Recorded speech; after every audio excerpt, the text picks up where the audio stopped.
The bag came off my head, and the first thing I saw was a gun pointed at my chest. I did not scream. I could not.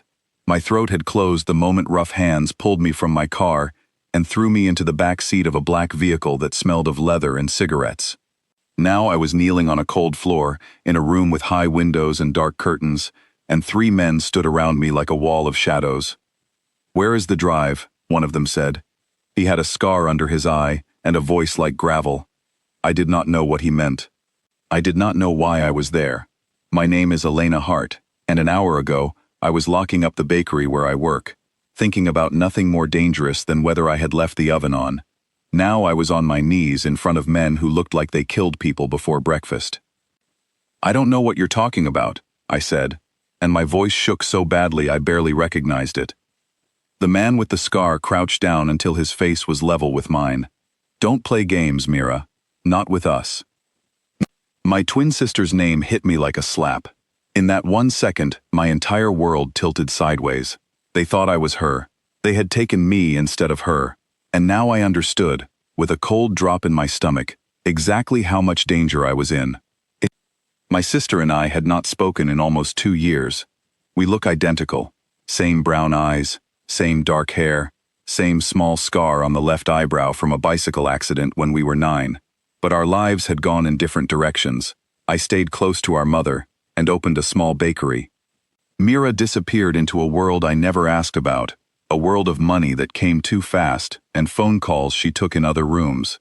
I had heard whispers, from our mother, from old friends, that Mira worked for dangerous people. I never imagined how dangerous.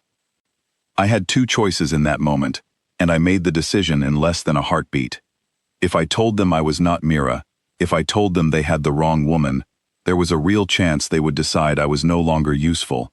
And men like this did not release people they no longer needed. But if I was Mira, even for a little while, I was worth keeping alive. "I need more time," I said, forcing the shake out of my voice. "The drive isn't here. It's somewhere safe." The scarred man studied me for a long moment. My heart hammered so hard I was sure he could hear it. Then he stood up and looked at the other 2 men. "Take her to the house," he said. "Nikolai wants to deal with this one himself." They pulled me to my feet and walked me out through a back door into a courtyard lit by security lamps. A car waited, engine already running. As they pushed me into the back seat, I caught a glimpse of my own reflection in the tinted window, and for a moment, I did not know if I was looking at myself or at the sister who might already be running for her life somewhere far away, unaware that I was now wearing her name like a mask that could get me killed. The drive took almost an hour. Nobody spoke to me. I watched the city lights fall behind us and the road grow dark and lined with tall trees. My mind raced through everything I knew about Mira, which was almost nothing. I did not know her friends, her enemies, or what this drive they wanted was. I only knew that somewhere in this ride, I had to become her, completely, or I would not survive the night. The car turned through iron gates and up a long driveway toward a mansion that looked like it belonged in another century. Stone walls, tall windows glowing gold, and men in dark coats standing at every corner like statues. My stomach turned. This was not the home of a small-time criminal. This was the heart of an empire. They led me inside through doors taller than any door I had ever walked through. The hallway was lined with paintings, and a floor so polished I could see my own frightened face looking back at me. My legs wanted to give out, but I forced them to keep moving, because I understood, in a flash of clarity, that the moment I showed weakness, someone would notice something was wrong. They brought me into a large room with a fireplace burning, even though it was not cold. A man stood with his back to me, looking out through a tall window at the dark garden beyond. He was tall, with dark hair cut close, wearing a plain black shirt that somehow made him look more dangerous than any uniform could. "Leave us," he said, without turning around. The men who had brought me stepped back and closed the door. I was alone with him. He turned slowly. His eyes were pale gray, sharp, and they moved over me the way a man studies a puzzle he suspects is not quite right. My heart pounded so loud I thought he could hear it across the room. "You look different," he said quietly. Every muscle in my body went still. This was it. This was the moment I would be discovered, on my very first night, before I had said more than a few words. It's been a long night, I said, keeping my voice as even as I could. I think anyone would look different after being dragged out of their life with a gun in their face. Something in his expression shifted, not quite trust, but a pause, a small crack of doubt in his suspicion. He walked closer, slow and deliberate, the way a predator circles something it has not decided whether to eat or ignore. You disappeared for 6 days, he said. No calls, no messages. And now my men tell me you tried to stall them about the drive. He stopped a few feet from me. That is not like you, Mira. I swallowed hard. I had no idea what the real Mira was like, what she would say, how she would stand, whether she would be afraid or defiant in front of this man. I had to guess, and guess correctly, or the guessing would end very badly for me. Maybe you don't know me as well as you think, I said, lifting my chin, forcing steel into my voice even though my hands were shaking at my sides. For a long moment he said nothing. The fire cracked behind him. Somewhere outside, I heard the low bark of a dog and the crunch of gravel under boots. Then, slowly, the corner of his mouth curved, not quite a smile, more like the ghost of one. Careful, he said, his voice low. That kind of talk is exactly what got you into trouble in the first place. I did not know what trouble he meant, but I understood one thing clearly. Whatever my sister had done, whatever secrets she was keeping from this man, they were serious enough that even now, standing in front of him, I could feel the danger pressing against my skin, like heat from the fire behind him. I want the drive by morning, he said, turning back toward the window. And Elena, keep away from this. She has nothing to do with our business. My whole body went cold. He had said my name, my real name, not Mira's. For one terrifying second, I thought I had been caught, that this whole conversation had been a trap, and he already knew exactly who I was. My mind scrambled for an answer, a lie, anything to explain why he would say my name out loud, while looking at his own reflection in the window. But then I understood. He was not talking to me. He was warning Mira to keep her own twin sister out of danger. He believed Mira and I were still close, still in contact, when in truth, I had not spoken to her in years, and had no idea where she was, or what danger I might already be pulling her into, simply by standing here in her place. The relief that flooded through me was so strong it nearly broke my composure. I pressed my lips together and nodded once, careful, controlled, the way I imagined a woman like Mira might respond to a warning like that. She's not part of this, I said quietly, and the words felt strange in my mouth, because I was lying about the one person on earth who shared my exact face, and somehow that lie felt heavier than any of the others. Nikolai studied me a moment longer, then walked to a side table and poured 2 glasses of dark liquid. He offered me one. I took it, because refusing felt like it would draw more suspicion than accepting. Rest tonight, he said. Tomorrow, you and I are going to have a long conversation about where that drive is, and why you thought you could stall me. He gestured toward the door, and a woman in a gray dress appeared as if she had been waiting just outside, ready to lead me to a room. As I walked out of the fire-lit study, and into the wide, cold hallway, I understood that I had survived the first hour. But the sun would rise soon, and with it would come questions I had no answers to, about a missing drive, about secrets my sister had kept even from the man who seemed to know her best, and about a life I was now forced to live as someone I had not spoken to in 2 years. The woman in gray led me up a wide staircase and down a hallway lined with closed doors. She stopped at one near the end and opened it without a word, standing aside to let me pass. The room inside was large, with a bed twice the size of my own back home, and a window that looked out over dark gardens and a high stone wall lit by security lights. If you need anything, there is a phone by the bed, the woman said, her voice flat and careful, the voice of someone who had learned long ago not to ask questions in this house. Breakfast is at 8. Nikolai does not like lateness. She left before I could say anything, and I stood alone in the middle of that enormous room, my heart still pounding, my legs finally allowed to shake now that no one was watching. I sank onto the edge of the bed and pressed my hands over my face. I was Elena Hart, a baker from a small apartment with a leaking tap and a cat who hated me. 12 hours ago, my biggest worry was whether I had enough flour for the weekend order. Now I was sleeping in a mansion that belonged to a man who ran an empire built on fear, wearing my sister's identity like borrowed clothes that did not quite fit, hunted by questions about a drive I knew nothing about. I looked toward the phone on the bedside table. For one wild moment, I thought about calling for help, about trying to reach the police, about finding some way to explain that a terrible mistake had been made. But I remembered the way the scarred man's eyes had looked at me, the way Nikolai's had studied me like he was searching for a crack in a wall. I understood, with a certainty that settled cold and heavy in my chest, that there was no simple way out of this house. Not yet. I would have to become my sister, fully and completely, at least until I understood enough about this world to find a way out of it alive. I did not know what Mira had done, who she owed, or why a man like Nikolai kept both fear and something that almost looked like feeling in his eyes when he looked at me. But I knew one thing, with absolute clarity, as I lay back on that unfamiliar bed and stared up at a ceiling I did not recognize.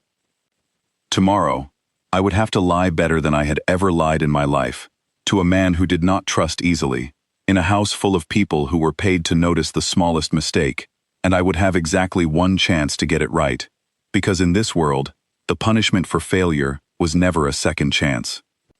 Outside my window, a guard's flashlight swept slowly across the garden, and somewhere in the dark beyond that wall, I wondered if my real sister was safe, or if she was walking into a trap of her own, unaware that her twin had just stepped into the fire meant for her. I woke before the sun, my body still tense from a night of shallow, broken sleep. For a moment, I forgot where I was, and the softness of the unfamiliar bed felt almost peaceful. Then memory came crashing back, the black car, the fire-lit study, the pale gray eyes that had studied me like a puzzle. I sat up fast, my heart already racing before my mind had fully caught up. I had until 8 for breakfast, and I had almost no idea who my sister truly was. I found a small leather bag in the corner of the room that the woman in gray must have left during the night, and inside it was a phone, my sister's phone, the same one the men must have taken from her apartment when they realized their mistake and decided to bring her belongings along with her stolen identity. My hands trembled as I unlocked it.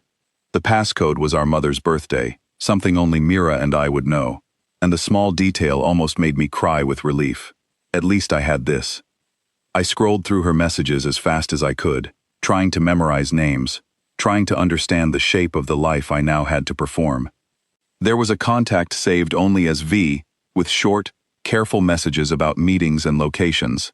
There was a woman named Grace, who sent long messages full of worry, asking Mira to be careful, asking her to come home. There was a man named Callum, whose messages were shorter and colder, more like orders than conversation. I read as much as I could, my eyes burning, trying to build a picture of my sister's secret world before the sun rose high enough to demand I step into it. At exactly 8, the woman in gray returned to collect me. Her name, I learned on the walk down, was Sophie, and she moved through the house like she had memorized every creaking floorboard and knew exactly which ones to avoid. She led me into a dining room with a long table set for only 2, and Nikolai was already seated at the far end, reading something on a tablet, his expression unreadable. "Sit," he said, without looking up. I sat. A plate of food appeared in front of me, though I barely noticed what it was. My stomach was too tight with nerves to think about eating. "You look tired," Nikolai said, finally lifting his eyes to mine. "I had a difficult night," I said carefully. "Being taken from my life at gunpoint tends to do that." His mouth twitched, almost amused, though his eyes stayed sharp and searching. "You used to be better at hiding fear." I forced myself to hold his gaze, even though every instinct screamed at me to look away. "Maybe I'm tired of hiding it." He studied me a long moment, and I felt the weight of that gaze pressing against every lie I was holding together. Then, to my relief, he looked back down at his tablet. "The drive," he said. "I need it by tonight. Callum is already asking questions, and if he finds out you had it before us, there will be no talk left to have, only consequences." I nodded slowly, my mind racing. I had no idea what this drive was, where it might be, or why my sister had taken it in the first place. But I understood enough from her messages to know that Callum was dangerous, and that whatever secret Mira had been hiding, It involved information valuable enough that men were willing to kill for it. I need to go somewhere to get it, I said, testing the waters carefully. It's not here. Nikolai's eyes lifted again, sharper this time. Where? My mind scrambled. I thought of the messages I had read. A location mentioned more than once. A storage building near the old train yard, where Mira had apparently kept things she did not want found in her apartment. I said the name I remembered, praying it was the right choice. Nikolai's expression did not change, but something in the air between us shifted, like he was recalculating something. You never told me about that place before. My stomach dropped. I had made a mistake, revealed knowledge I should not have had if I truly did not trust him with it before. I forced my voice to stay calm. There's a lot I haven't told you. That's rather the point of hiding something, isn't it? For a long, terrible moment, he simply looked at me. Then, unexpectedly, he laughed, a short, low sound that seemed to surprise even him. You've grown bolder since I last saw you properly. I almost don't recognize you. If only you knew how right you are, I thought, forcing a small, careful smile onto my face. He stood from the table, buttoning his jacket. We'll go together. I want to see this place for myself, and I want to make sure nothing else disappears along the way. My heart sank. I had hoped to go alone, to have time to figure out what I was even looking for, but now I would have to search for a hidden drive in an unfamiliar building, while the most dangerous man I had ever met watched my every move. The car ride to the old train yard was silent and tense. I stared out the window, trying to memorize the streets, trying to plan what I would say if there was nothing there, if the entire location was a mistake pulled from a handful of half-read messages. Beside me, Nikolai sat with unnerving stillness, watching the passing buildings with the same sharp focus he had used to study me at breakfast. Tell me something, he said suddenly, breaking the silence. Why did you take it in the first place? The drive. What made you think you could hold something like that over people like us and survive? I chose my words with the greatest care I had ever used in my life. Maybe I was tired of being someone whose safety depended entirely on other people's decisions. Maybe I wanted something that made me matter, instead of just being useful. Something flickered across his face, quick and complicated, gone before I could name it.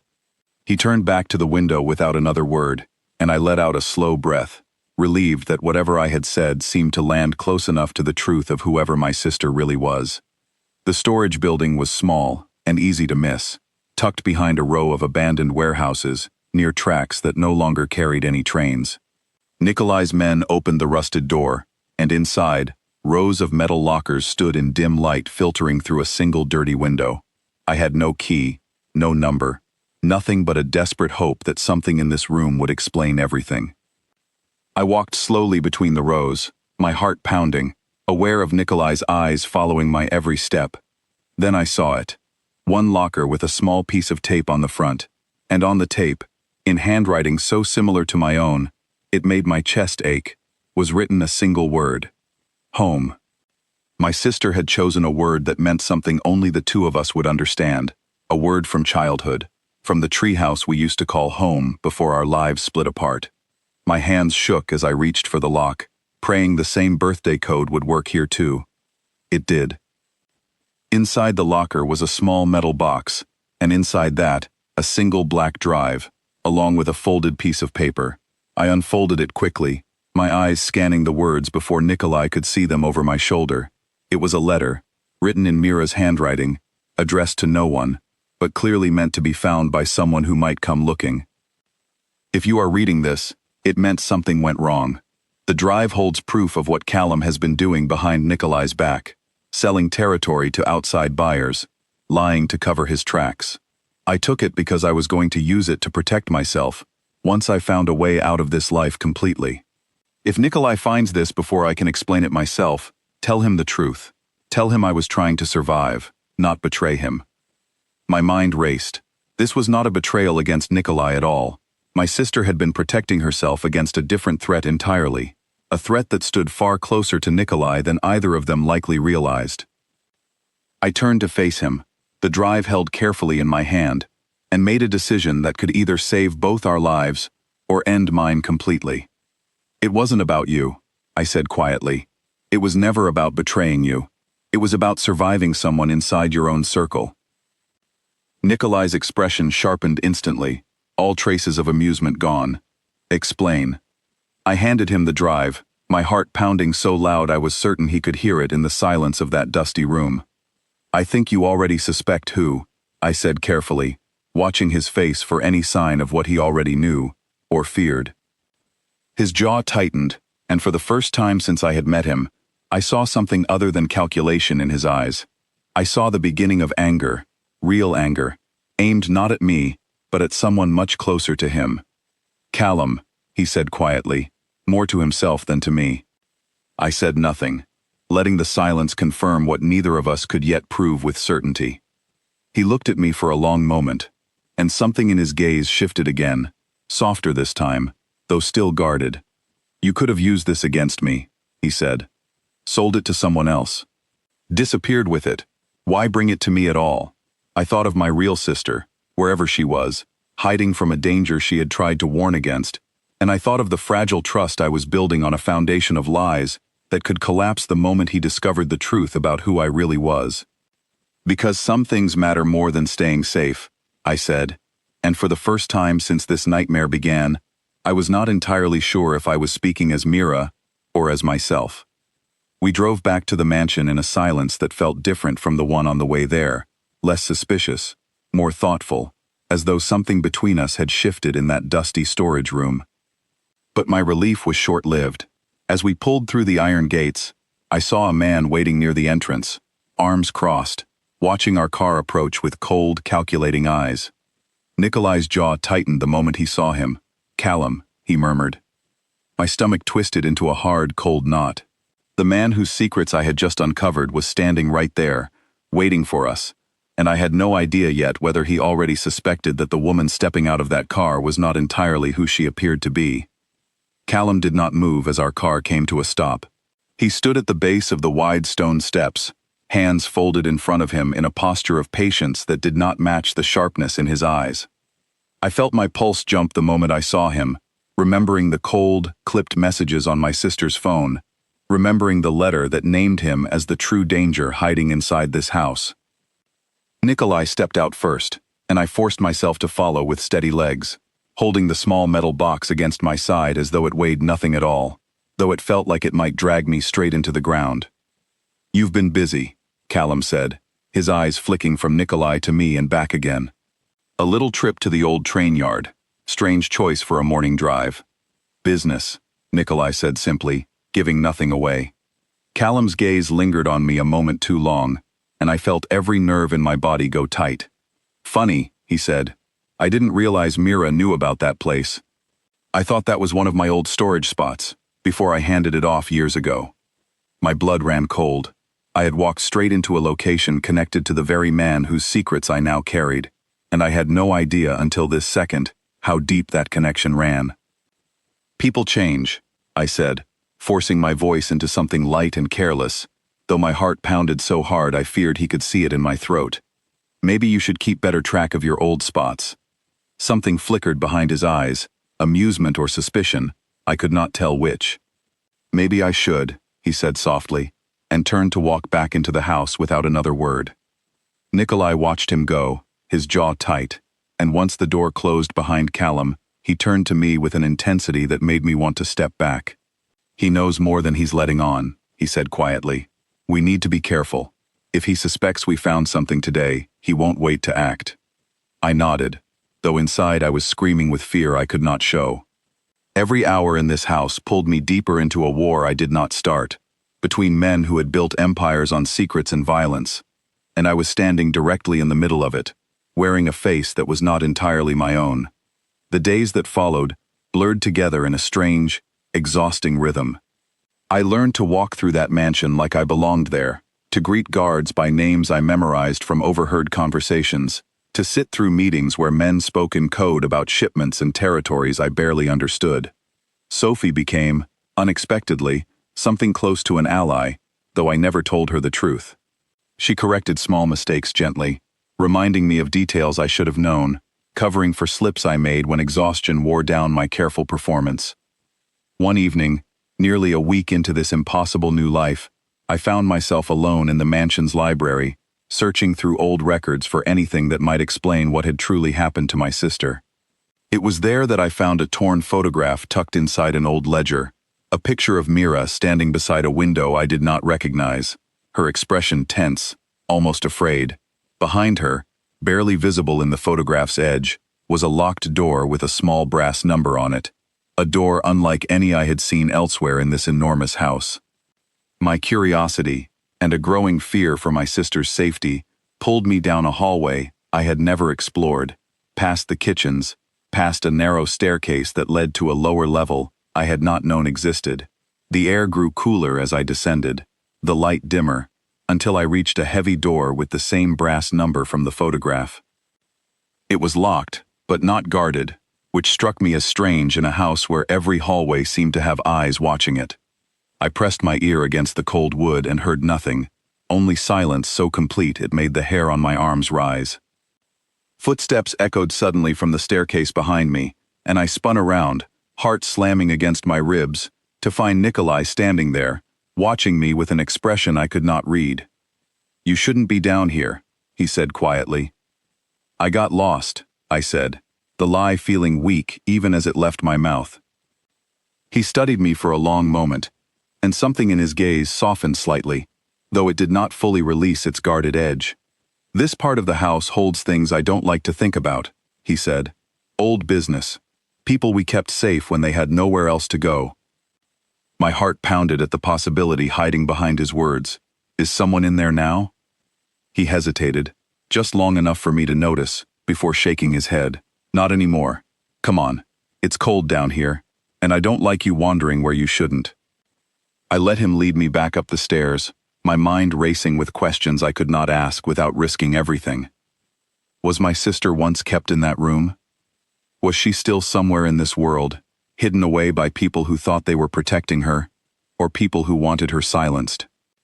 That night, unable to sleep, I slipped out of my room and made my way back down to the lower hallway, moving as silently as I could through the dark house. I had taken a small set of tools from the kitchen, remembering, absurdly, a video I had once watched on picking simple locks, back when my biggest worry was a jammed oven door. It took nearly 20 long, terrifying minutes, my hands shaking the entire time, before the lock finally gave way with a soft click. I pushed the door open slowly, my heart in my throat, expecting almost anything. The room was empty, but not abandoned. A narrow bed sat against one wall, neatly made, and on a small table beside it sat a stack of folded clothes I recognized instantly. A soft gray sweater our mother had given Mira for her birthday 2 years ago, the last gift she had received before she disappeared from our family's life completely. My sister had been here, recently, judging by the lack of dust on the folded clothes. Someone had kept her here, and someone had moved her, and I had no idea whether that meant she was safe somewhere else, or in far greater danger than I had imagined. I heard footsteps in the hallway outside, and barely had time to slip behind the door before it opened fully. Sophie stepped inside, carrying a small tray, and stopped short when she saw me pressed against the wall. Her eyes widened, and for a moment, I thought she would call out, alert the entire house to what I had found. Instead, she closed the door quietly behind her and set the tray down with hands that trembled slightly. "You weren't supposed to find this place," she whispered. "Where is she?" I said, my voice breaking despite every effort to control it. "Where is my sister?" Sophie's face went pale, and something in her expression told me she had known, or at least suspected, the truth about me for longer than I realized. "You're not Mira," she said quietly, not as a question, but as a confirmation of something she had already guessed. I could have denied it. I could have tried one more desperate lie. But standing in that small, cold room, surrounded by evidence of my sister's suffering, I found I no longer had the strength to keep pretending, at least not with her. "No," I admitted, my voice barely above a whisper. "I'm her twin. They took the wrong one, and I didn't know how to tell them without getting killed." Sophie studied me for a long moment, and instead of the fear or anger I braced for, I saw something closer to sympathy settle into her tired eyes. "She's alive," she said quietly.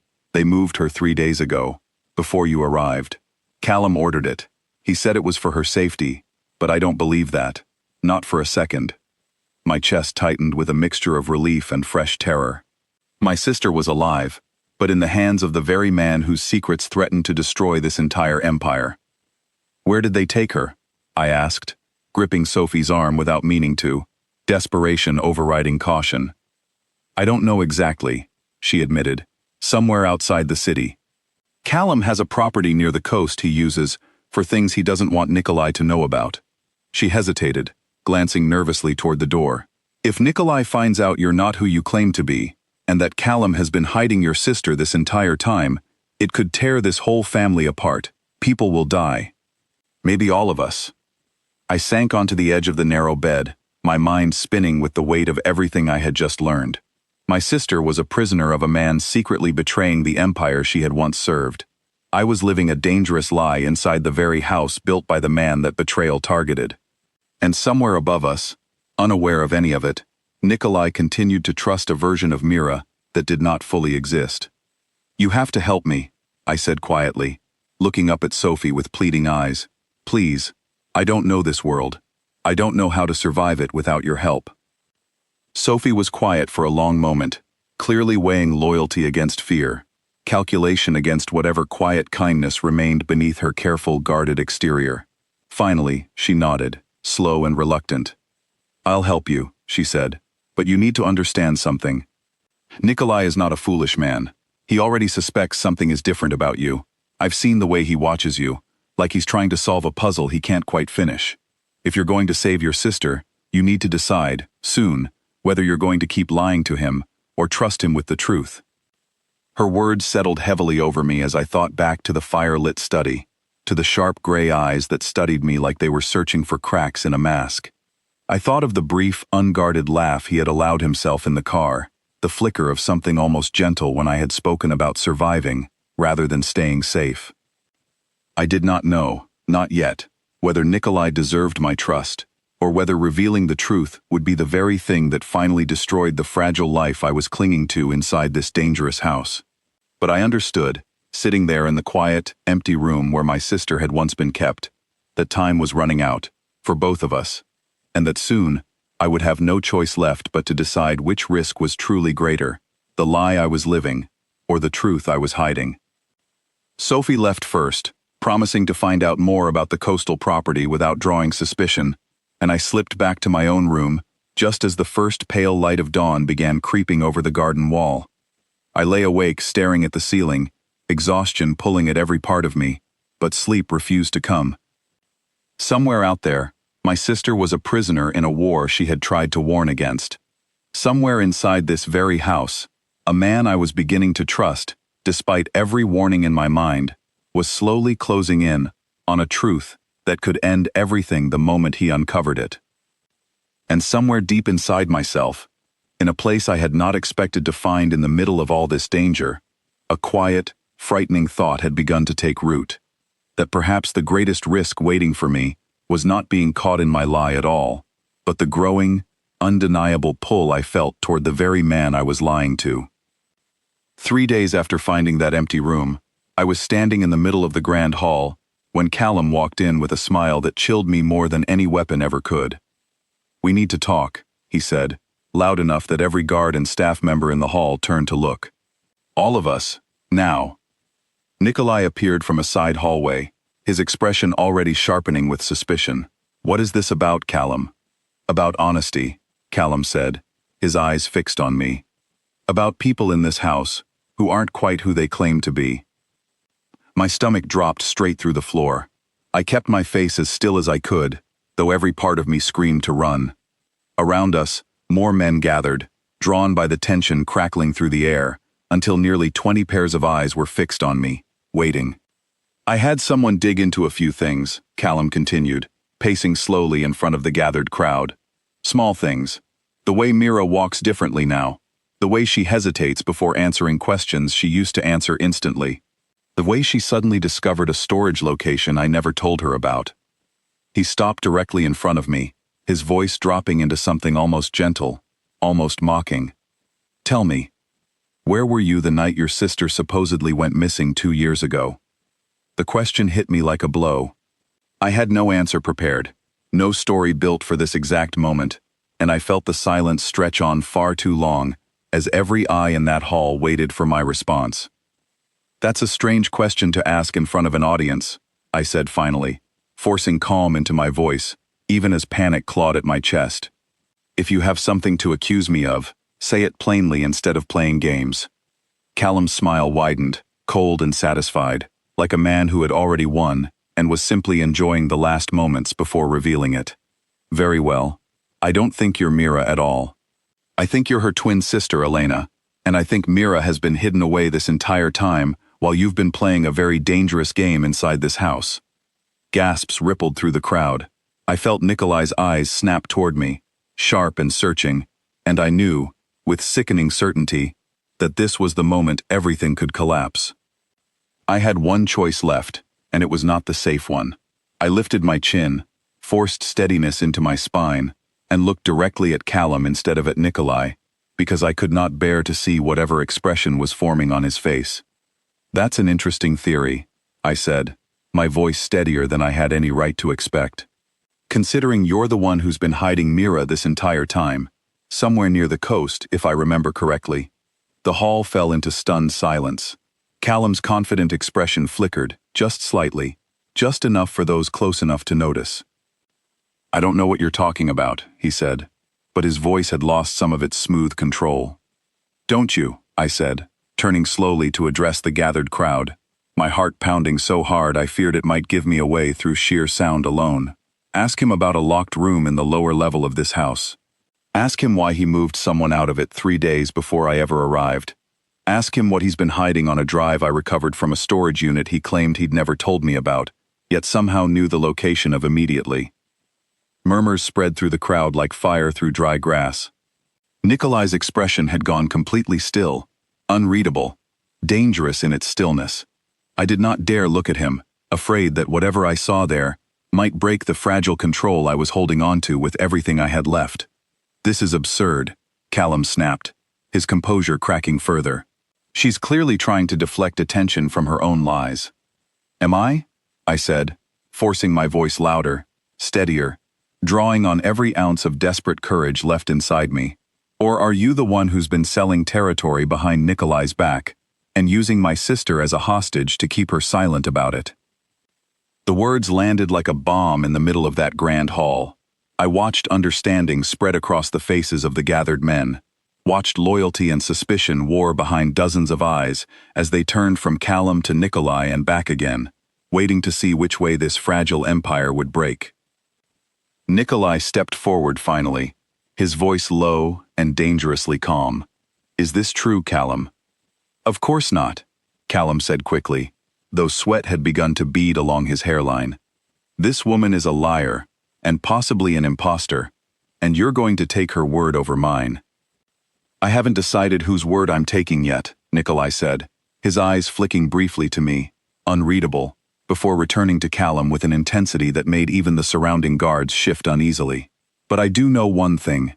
You knew about that storage location before she ever mentioned it, and you've been unusually eager to discredit her since the moment she returned." Callum's jaw tightened, and for a moment, I thought he might simply attack, might lunge across the space between us in a final, desperate act. Instead, his eyes darted toward the main doors, calculating, searching for an exit from a trap he had not expected to find himself caught inside. "This isn't over," he said quietly, before turning and walking swiftly toward the doors, 2 of his own men falling into step behind him. Nikolai did not try to stop him, though I saw a quiet gesture pass between him and one of the guards near the entrance, a silent order I did not fully understand until later, when I learned that Callum would be followed the moment he left the grounds. The crowd began to disperse slowly, murmuring among themselves, though the tension in the hall remained thick enough to choke on. Nikolai turned to me finally, and the look in his eyes was something I had not seen from him before, a complicated mixture of anger, confusion, and something else I could not quite name. "My study," he said quietly. "Now." I followed him down the hallway on legs that felt like they might give out at any moment, my mind racing through every possible explanation, every possible outcome waiting for me behind that door. Once inside, he closed it firmly behind us, and turned to face me, his expression finally breaking from its careful control. "Is it true?" he said, his voice low and tight. "Are you truly her sister?" There was no point in lying anymore, not after everything that had just happened in front of the entire household. I took a slow breath, steadying myself for whatever consequence waited on the other side of this confession. "Yes," I said quietly. "They took me by mistake that first night. I didn't know how to tell them the truth without being killed, so I let them believe I was Mira. I've been trying to survive ever since, and trying to find out what happened to my sister." Nikolai was silent for a long, tense moment, his jaw working as he processed everything I had just admitted. "Do you understand," he said finally, "what you've done? What kind of danger you've put yourself in, lying to people like us?" "I understand it better now than I did that first night," I said, meeting his eyes despite the fear still pounding through me. "But I also understand that if I hadn't lied, I would already be dead, and my sister would still be trapped wherever Callum has been keeping her, with no one looking for her at all." Something shifted in his expression, the anger softening slightly into something closer to grudging respect, though wariness still lingered clearly beneath it. "You could have told me the truth days ago," he said, "once you realized what kind of danger Callum posed." "Would you have believed me?" I asked quietly. "Or would you have assumed I was working with him, using some elaborate story to manipulate you?" He did not answer immediately, and the silence between us was answer enough. Finally, he exhaled slowly, running a hand through his dark hair, and something in his posture eased, just slightly. "We need to find your sister," he said, "before Callum decides she's more of a liability than a hostage." Relief flooded through me, so suddenly my knees nearly buckled. "You'll help me?" "I have my own reasons for wanting Callum stopped," he said, his voice hardening again with purpose. "But yes, I'll help you find her. Tonight, if we can manage it." I nodded, gratitude and fear tangled together so tightly in my chest I could barely breathe. "Thank you," I whispered. Nikolai studied me for a long moment, something unreadable passing behind his sharp gray eyes. "Don't thank me yet," he said quietly. "Callum won't go down without a fight, and if we're going to save your sister, we're going to have to walk straight into whatever trap he's already preparing for us." Outside the tall windows of his study, the sun had begun to set, painting the sky in deep shades of orange and red, and somewhere beyond that horizon, near a coastline I had never seen, my sister was waiting, unaware that the truth had finally come out, and that a rescue, however dangerous, was finally being set into motion. Night had fully settled by the time we set out, 3 cars moving quietly along a coastal road lined with dark pines, headlights off until we were close enough to need them. I sat beside Nikolai in the lead car, my hands clenched tightly in my lap, my mind replaying every possible version of what we might find when we arrived. "Sophie gave us the location," Nikolai said quietly, glancing at me. "An old fishing property Callum bought years ago under another name. If your sister is anywhere, it will be there." I nodded, unable to trust my voice not to shake. The closer we got, the tighter the fear coiled inside my chest, fear that we would be too late, fear that Callum, cornered and desperate, would decide a hostage was no longer worth the risk of keeping alive. The property appeared suddenly out of the darkness, a low stone house near a rocky shoreline, a single light glowing in an upper window. 2 cars were already parked outside, confirming that Callum had indeed run here, exactly as Nikolai predicted. "Stay close to me," Nikolai murmured, as we stepped out into the cold night air, the sound of waves crashing somewhere below the cliffs. "And if anything happens, you run. Do you understand me? You run, and you don't look back." I wanted to argue, wanted to tell him I would not simply run and leave anyone behind, but the fierce, protective intensity in his eyes silenced any protest before it could leave my mouth. I nodded instead, and we moved forward together, flanked by several of his most trusted men, toward the dimly lit house. The front door was unlocked, which should have felt like relief, but instead sent a fresh wave of dread through me. Traps rarely announced themselves with locked doors. We moved through a narrow hallway, past a kitchen littered with the remains of hurried meals, until we reached a staircase leading up toward the single lit window I had seen from outside. A voice drifted down from above, low and familiar, in a way that made my breath catch painfully in my throat. You can't keep me here forever, the voice said, tired but defiant. Eventually someone will come looking. Mira. Every instinct in my body wanted to run up those stairs immediately, but Nikolai's hand closed firmly around my wrist, holding me back, silently warning me to wait. We crept up the stairs together, and at the top, through a half-open door, I saw her. My sister sat on a narrow bed, wrists bound loosely to the frame, her face pale and thinner than I remembered, but alive, unmistakably alive, her eyes flashing with the same stubborn fire I remembered from childhood arguments over nothing at all.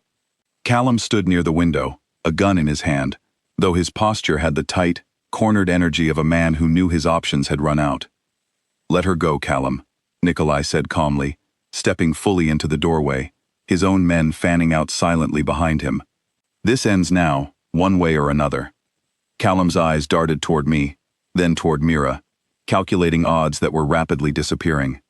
You have no idea what you're interfering with, he said, his voice tight with barely controlled panic. I built half of what you claim credit for. I deserve more than scraps, while you sit at the top pretending you built this empire alone. You could have come to me, Nikolai said, his voice low and dangerously even. Instead, you chose to sell us out and hide a hostage in the process. There's no version of tonight where that ends well for you. Callum's grip tightened on the gun, and for one terrifying heartbeat, I thought he would do something reckless, something that would end this confrontation in tragedy before it had a chance to end any other way. Then Mira, seizing the brief distraction, twisted sharply against her restraints, throwing her weight hard against the bed frame and knocking it into Callum's legs. He stumbled, just for a second, but it was enough. Nikolai moved instantly, closing the distance between them before Callum could recover his balance, and in a blur of motion, I barely had time to process. The gun clattered to the floor, and Callum was pinned against the wall, two of Nikolai's men rushing forward to restrain him fully. I did not wait a single second longer. I rushed past everyone toward the bed, my hands trembling as I worked at the ropes binding my sister's wrists, tears finally breaking free after days of forced composure. Elena, Mira breathed, staring at me like she could not quite believe I was real. What are you doing here? How did you even find me? It's a very long story, I said, my voice cracking as I finally freed her wrists and pulled her into a fierce, desperate embrace. One I'll tell you every detail of, once we're both far away from this house. Behind us, Callum was being led away in restraints, shouting protests that grew quieter as they dragged him down the stairs, and Nikolai stood watching the scene with an expression of quiet, controlled relief, though his eyes kept flicking toward me and my sister with something almost like wonder. Once Mira was safely wrapped in a blanket one of the guards provided, and seated in the back of one of the cars, Nikolai pulled me aside on the rocky path outside, the sound of waves crashing steadily against the shore below. You could have told me the truth from the very first night, he said quietly, studying my face in the dim moonlight. And yet you didn't. Why? Because I was terrified, I admitted honestly, the adrenaline of the past hour finally beginning to fade into pure, bone-deep exhaustion. Because I didn't know if you were a man who could be trusted with something like that, or a man who would see it as one more threat to eliminate. He was quiet for a long moment, his gaze drifting toward the dark water beyond the cliffs. And now, he said finally, what do you think now?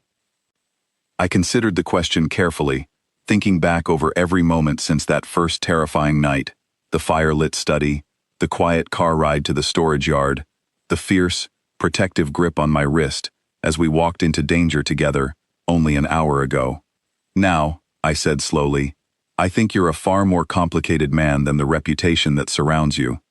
And I think, despite every reason I had to be afraid of you, I never truly was. Not really. Something shifted in his expression, softer than I had ever seen it, though still carrying the weight of a man who had spent his entire life guarding against exactly this kind of vulnerability. That's dangerous, he said quietly. Trusting someone like me. Most of the past week has been dangerous, I said, allowing a small, tired smile to finally break through. I think I can handle a little more. The days that followed brought enormous change, both to the empire Nikolai commanded, and to the fragile new life I found myself building within it. Callum's betrayal, once fully exposed, fractured the loyalty of several men who had quietly supported him, leading to a swift and thorough restructuring of power that left Nikolai's position stronger than it had been in years.